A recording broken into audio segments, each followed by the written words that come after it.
plateau Excellencia. C'est un réel plaisir pour moi de me tenir devant vous. Aujourd'hui, nous avons comme invité, dois-je vous le dire? Non, je ne pense pas.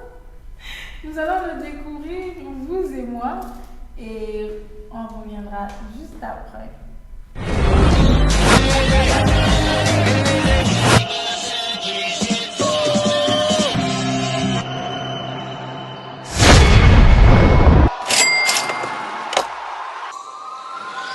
The touch of yours is what I've been looking for. Will you say your name? I just wanna feel you more.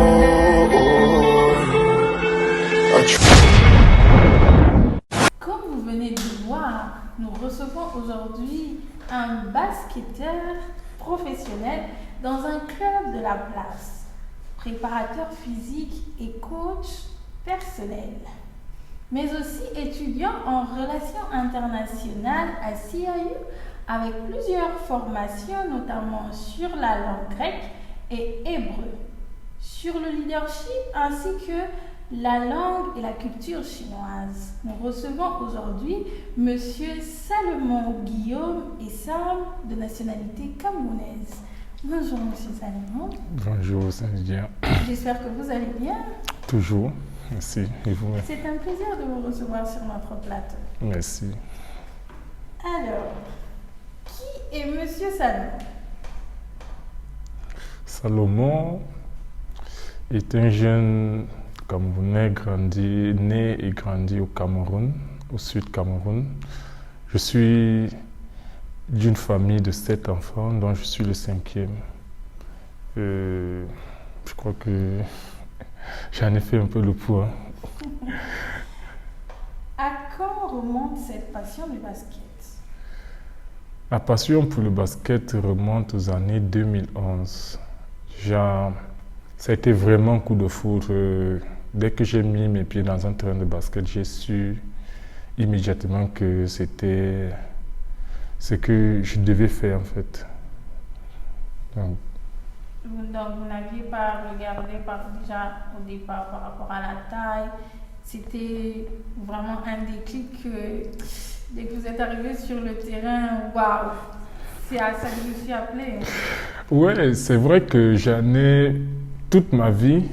Je suis dans une famille un peu sportive avec mon grand frère qui était maître des arts martiaux, mon père et mes oncles, je les voyais faire du sport à tout moment.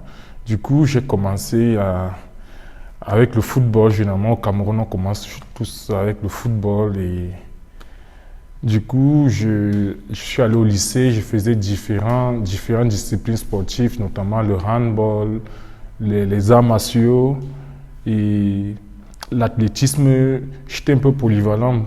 Et je me souviens, j'étais à cette période-là, je jouais au volleyball. Et il y a mon premier coach, il m'a dit, mais qu'est-ce que tu fais? Essaye juste de changer, parce que c'est un complexe sportif. Il m'a dit, essaye juste de changer de terrain, voir. Et c'est comme ça qu'il m'appelle. Et quand j'ai touché le ballon de basket, ça a été... en fait, vous savez que c'est ça que... c'est un peu... ouais, c'est un peu comme vous voyez une femme et vous dites, ah, ça c'est la femme que je vais épouser. Oui, c'était un peu ça quand j'ai touché le ballon, quand j'ai mis mes pieds dans un terrain de basket. Oh wow, Oui. Intéressant ça. Est-ce que la taille est une condition sine qua non pour le basket?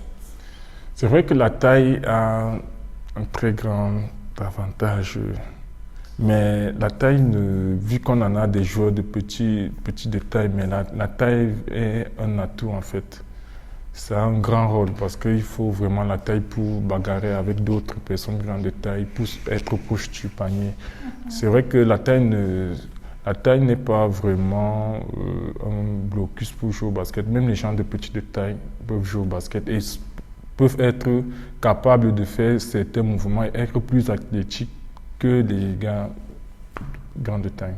Est-ce que vous pensez que le basket peut aider une personne courte de taille à pouvoir prendre des centimètres? Ouais. Parce qu'on en a vraiment des exercices qui nous permettent de prendre de la taille, même dans une période d'un an. Donc, je crois que moi-même, je n'ai pas commencé à 2 mètres, comme j'en ai 2 mètres aujourd'hui. Je me souviens quand je commençais, j'étais à 1,95 m. Disons avec le temps, le travail, les étirements, c'est comme ça que je suis arrivé à 2 mètres. Oh, intéressant ça. Sportif que vous êtes, quel aurait été votre second choix à part le basket? Je me souviens au lycée, j'avais une passion pour la philosophie. Wow. Ouais. J'avais une passion pour la philosophie, mais je ne comprenais pas. Du coup, quand j'ai obtenu mon baccalauréat au lycée, et ma mère m'appelle et me dit, tu as maintenant ton baccalauréat, que veux-tu faire? Je dis, je veux être philosophe ou sociologue. Il me dit, mais qu'est-ce que tu vas faire avec? Je dis, non, je veux ouvrir un centre du genre pour pouvoir, je veux connaître en fait, je veux mieux connaître tout ce qui est autour de moi. Parce que j'aimais observer en fait. Et j'ai toujours eu ce rêve-là d'être conseiller matrimonial. Du coup, quand j'ajoute encore, en fait, je veux ouvrir un centre comme conseiller conjugal dans mon pays. Du genre, les gens viendront, les couples viendront me consulter, me dire, mais ça, ce sont les trucs des blancs, on ne fait pas ça, on ne fait pas ça. En Afrique, du genre, il y a déjà les pasteurs pour s'en charger et je ne sais pas comment quelqu'un peut dépenser une somme d'argent pour venir te déposer. En fait, c'était un peu ça. Et quand je suis allé à l'université, elle m'a dit, bon, en fait, je vois que tu as une grande taille et tu peux être militaire et tu peux faire des études, du genre, même magistrat tu peux être magistrat militaire. En fait, c'était vraiment son option à elle. Donc, si vraiment c'était pas le basket, je crois que j'aurais terminé dans ce domaine-là. Ok. Une sacrée histoire, ça. Éprouvez-vous aussi certaines difficultés en tant que basketteur au sein de votre club? Si oui, comment vous faites? Oui. Vous savez, c'est comme vous voyagez pour la toute première fois.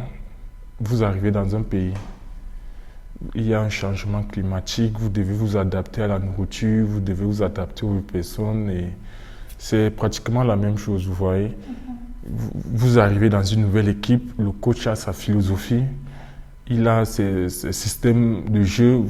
Par exemple, j'étais dans une ancienne équipe où j'étais numéro 1, mais vous arrivez dans une nouvelle équipe, vous êtes peut-être le 3e choix ou le 4e. Du coup, il faut adapter. Il y a certains coéquipiers, d'autres qui ne parlent pas, qui sont renfermés. Et c'est comme ça que vous arrivez, vous ne savez vraiment pas quoi faire. Parce que dans le domaine professionnel, vraiment, on parle vraiment en termes de cash et c'est chacun qui cherche vraiment à se surpasser. D'autres ne veulent pas pratiquement se faire des amis. Les relations se limitent vraiment là autour du terrain. Du coup, quand vous commencez, vous arrivez, c'est vrai que vous êtes un peu frustré. Il faut créer une ambiance où vous devez automatiquement vous adapter. Et je n'ai pas vraiment de problème d'adaptation du genre. Je commence, j'arrive, je me fais des amis, j'essaie de prendre des nouvelles, comment tu vas. Dans le groupe, vous arrivez dans une nouvelle équipe, il y a des groupes WhatsApp, Instagram. Bon, j'entre dans le groupe, je prends peut-être un numéro, je dis, tiens, je t'ai trouvé un peu sérieux aux entraînements, qu'est-ce qui se passe, ou nerveux, ou je t'ai trouvé un peu triste. Et c'est comme ça que vous créez en fait cette confiance-là. Peut-être dans le jeu, je me dois d'encourager mes amis. Et c'est comme ça, bon, vous savez, quand vous arrivez dans une nouvelle équipe, chacun pense qu'il est venu prendre ma place et on ne va plus faire attention à moi.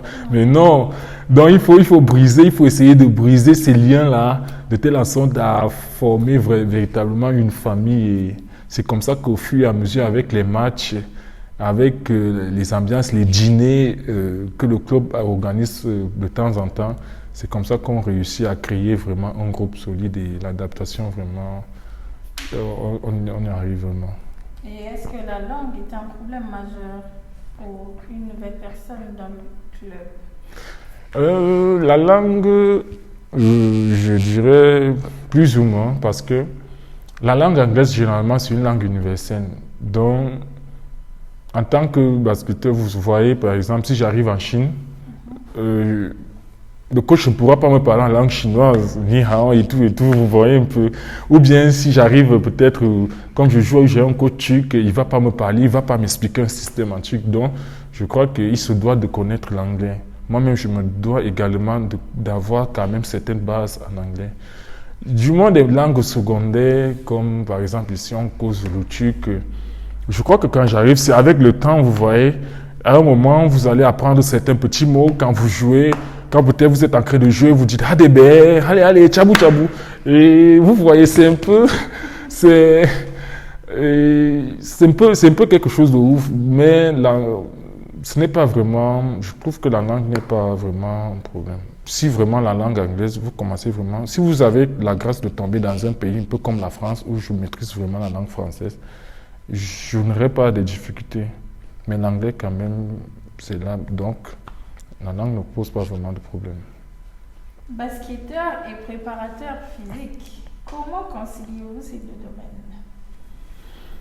Concilier, vous savez, Dieu n'a pas créé de table, ni de chaise. Il a créé les arbres.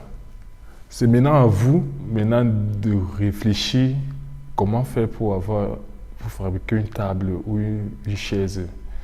Du coup, quand je vois mes atouts, Dieu m'a donné une taille et j'ai cette passion-là, j'en ai fait de nombreuses préparations physiques. J'ai subi parce que j'avais un préparateur physique au Cameroun, du coup, j'en ai beaucoup appris. Donc, quand j'entre dans une salle de gym, vous voyez, j'ai déjà cette expérience-là. Je sais que le basket, c'est un peu comme la pièce maîtresse.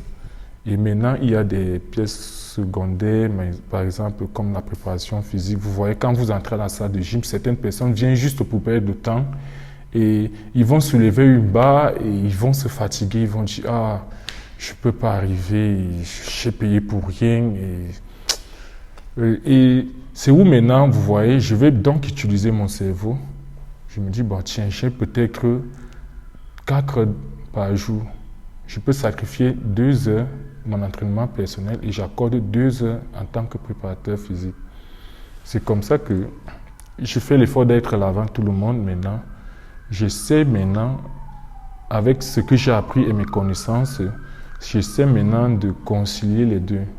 Donc du coup, je peux être basketteur comme je peux être préparateur physique. En même temps, je peux aussi aller plus loin pour être conseiller et motivateur. Donc, non seulement, je ne vais pas me limiter seulement parce que ça serait un peu restreint. Vous voyez, chaque personne a tellement du potentiel. Vous voyez, donc, si vous vous limitez votre potentiel que Dieu vous a donné seulement à une chose, c'est comme du gâchis. Je me souviens, le berger Jordan disait, vous ne pouvez pas avoir votre téléphone et vous utilisez que l'Internet, le forfait Internet. Il y a aussi des appels téléphoniques, il y a plusieurs forfaits que vous pouvez exploiter. Donc, vous ne pouvez pas que vous limiter dans votre... Je ne peux pas me limiter qu'en tant que basketteur et tout. Donc, j'essaie un peu d'aller un peu plus loin. En tant que sportif, vraiment, il y en a beaucoup, beaucoup de potentiel, énormément. J'ai beaucoup d'influence, je peux conseiller dans le sport comme extra. Vous savez, notre vie, généralement, nous accompagne dans le sport. Oui. Donc, je fais face à tout ce genre de trucs et c'est comme ça que j'essaie de concilier ces deux domaines. Ok. En quoi consiste le métier de préparateur physique? Le métier de préparateur physique, vous voyez, avant un examen, je vais prendre l'exemple, vous voyez, un étudiant qui doit présenter, par exemple, un examen en fin d'année.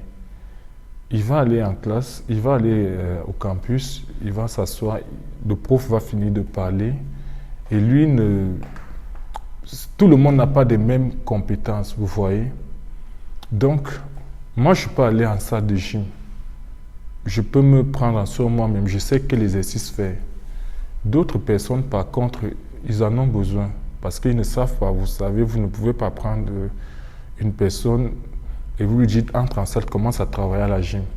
Donc, le rôle de préparateur physique, vous voyez, à la veille, peut-être 3 mois en avant une compétition, vous devez avoir des capacités physiques, vous devez avoir un bon cardio, vous devez être physiquement fort. Et il vous faut vraiment un entraînement physique vraiment adapté à ce que vous allez faire. Donc, le rôle de préparateur physique, moi personnellement, je suis chargé vraiment de préparer physiquement parce que vous voyez, si vous ne travaillez pas, d'autres personnes passent des heures et des heures de travail. Ils dorment à la salle de gym, ils dorment dans les terrains de basket. Donc, si tu ne fais pas pareil, tu vas arriver dans un terrain, tu vas faire 2 allers-retours. Tu seras mort, tu seras pratiquement KO, peu importe le talent que tu as. Donc, mon rôle, c'est vraiment t'amener à être vraiment physiquement fort, comme mentalement, vous voyez. Donc, c'est un peu à ça que consiste le job de préparateur physique. Et le rôle du préparateur physique ne se focalise que par rapport au domaine du basket ou tout autre domaine? Ça s'applique dans toutes les disciplines où on exige un effort physique. Vous voyez, par exemple, le football, le handball, l'athlétisme. Oui. Donc, ce n'est pas quelque chose de limité spécialement au basket. Même mon préparateur physique, vous voyez, les filles qui en ont pris quelques kilos. Oui, je peux être, par exemple, ton préparateur, je ne sais pas, physique ou ton coach sportif. Okay. Donc, il y a une différence entre préparateur physique et coach sportif? Oui, il y en a une différence. Mais c'est quoi la différence? La différence, un coach sportif, c'est généralement quelqu'un ils sont personnels, vous voyez. Je peux dire, par exemple, je suis ton coach sportif.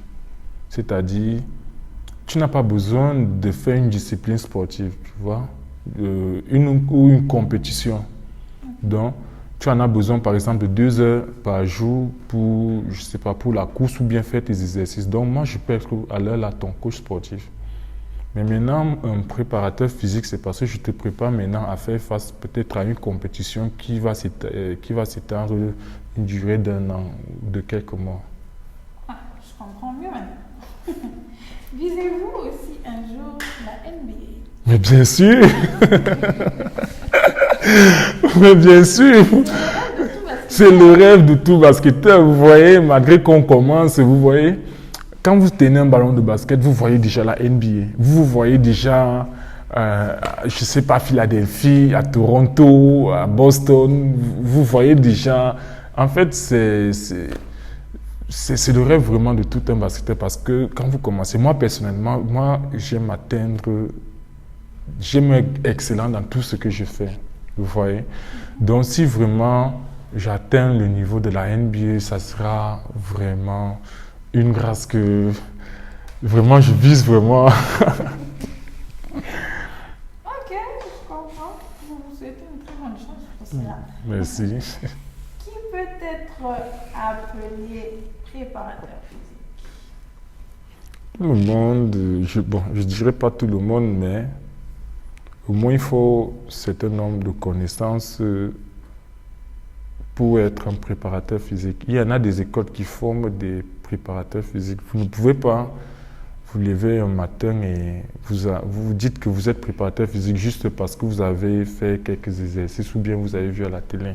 Il faut vraiment avoir de l'expérience, que ce soit à l'école ou bien personnellement. Moi, j'ai par exemple subi plusieurs préparations physiques. Imaginez, depuis 2011, j'en ai une préparation physique chaque année, même quand je ne compétis pas.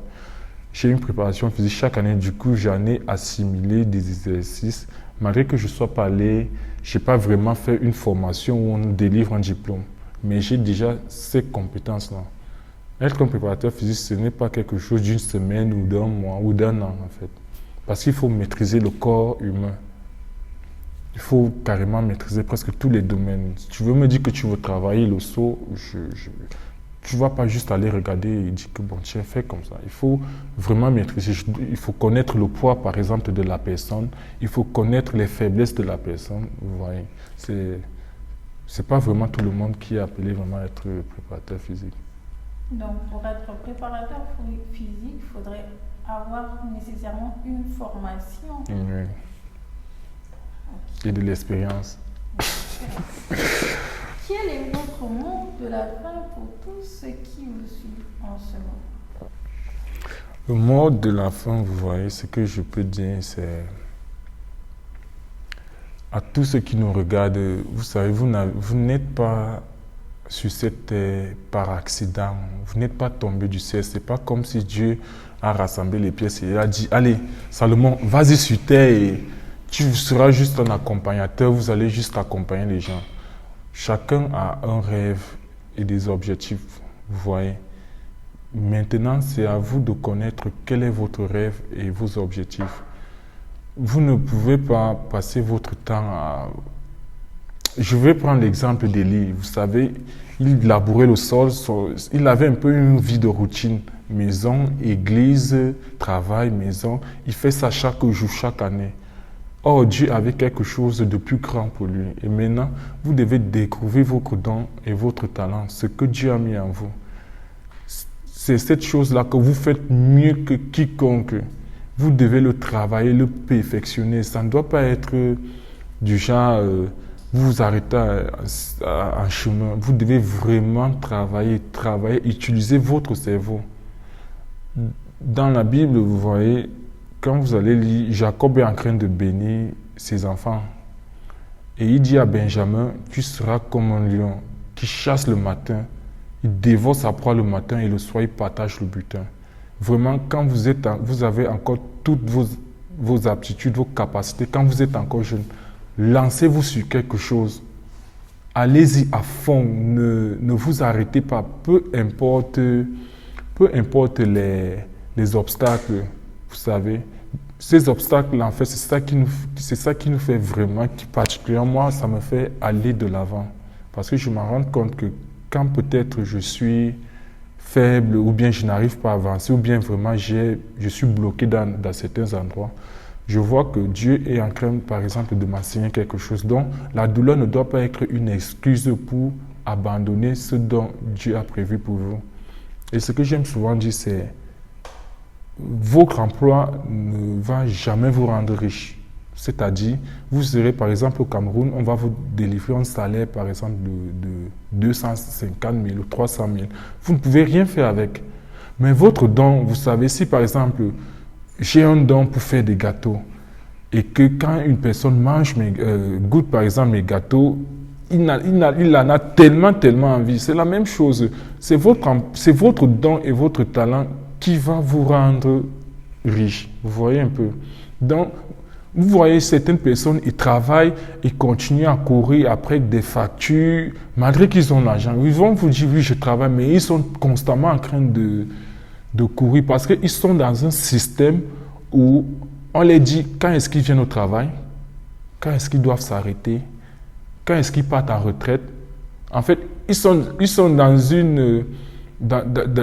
un cocon où on les exige quel salaire on les donne. Par contre, avec votre talent, vous êtes votre propre patron. Vous pouvez décider quand est-ce que vous avancez, quand est-ce que vous arrêtez.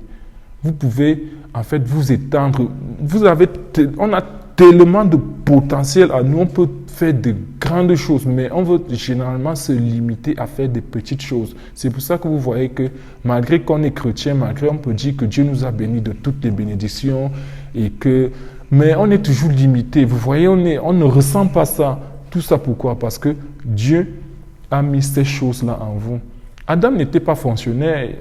Quand il était au jardin d'Éden, il n'avait pas un patron, vous voyez. Il avait déjà toutes ces ressources-là. Imaginez, il devait dire, bon, toi tu vas t'appeler lion, toi tu vas t'appeler ceci. Vous voyez, il était développé, il développait chaque jour. Il cultivait tout ce que Dieu avait mis en lui.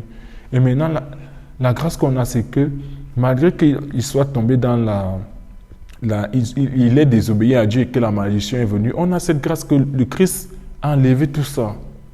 Avec sa mort à la croix, il nous a remis à l'état initial. Donc, on a retrouvé tout ce qu'on avait perdu. Maintenant, on peut mieux développer. On a cette grâce-là. On sait que le Christ nous ouvre des portes et que si, par exemple, on entretient quelque chose, malgré que le rêve soit grand et que parfois, ça nous fait peur. Parce que quand vous avez généralement un rêve, vous avez vraiment peur et vous vous demandez est-ce que ça va arriver? Où est-ce que les finances, où est-ce que Dieu va pouvoir mes finances? Je me souviens quelques années, je me posais la question, comment est-ce que je vais jouer?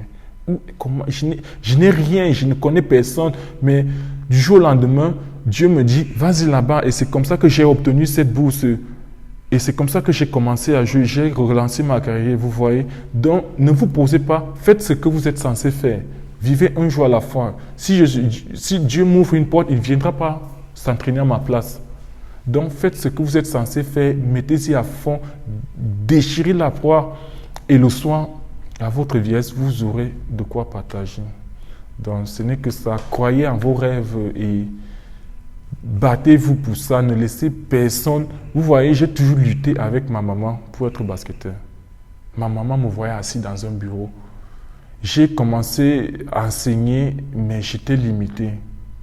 Quand j'étais professeur, vous voyez, je suis en train d'enseigner, mais j'étais limité. J'étais un peu triste à l'intérieur de moi parce que je ne déployais pas tout mon potentiel. Parfois, d'autres personnes veulent mettre leur vision dans votre vie et cela va vous frustrer. Ce n'est pas ce à quoi vous avez été, Dieu vous a destiné à faire. Trouvez ce que Dieu vous a destiné à faire et lancez-vous. Et la provision, et Dieu pourvoira à tous vos besoins, tout ce qu'il faut. Merci.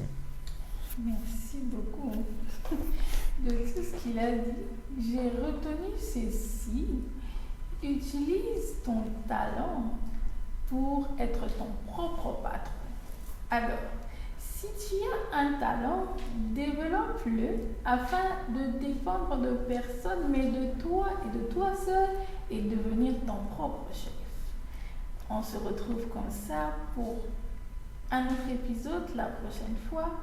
Que Dieu vous bénisse. Merci, Monsieur Salomon. C'était un réel plaisir de vous recevoir sur notre plateau. Plaisir partagé. J'espère que ce ne sera pas la dernière. Non, pas du tout. Okay. Bye bye. Bye.